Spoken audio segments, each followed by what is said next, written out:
मनीषभाई यांचा वाढदिवस उत्साहात साजरा। श्री सिद्धेश्वर कृषी उत्पन्न बाजार समितीचे संचालक मनीषभाई देशमुख यांच्या वाढदिवसानिमित्त विविध क्षेत्रातील मान्यवरांनी भेटून शुभेच्छा दिल्या।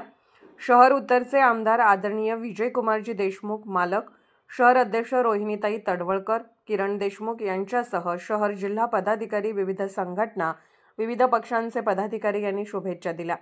मनीषभाई देशमुख मित्र परिवारातर्फे लोकमंगल अन्नपूर्णा योजनेस धान्य भेट देण्यात आले। या प्रसंगी मनीषभाईंचा यथोचित सत्कार करण्यात आला। या प्रसंगी विशाल गायकवाड, महेश देवकर, राम जाधव, अतुल गायकवाड, अमोल गायकवाड, महेश नांदगावकर, शिवराज सरतापे, सांगप्पा केरके, आनंद बिराजदार, परमेश्वर माळगे, श्रीनिवास बुरुडकर, अनंता चव्हाण, सोमनाथ केगनाळकर, दीपक जमादार, श्रीकांत तागमोगे, मधुसूदन जंगम, राहुल वाघमोडे, प्रभाकर पडवळकर, श्रीशैल हिरेपाट, आदित्य हुचे, आनंद गादगे, प्रवीण पवार, गोपाळ पवार आदीसह अनेक कार्यकर्ते उपस्थित होते।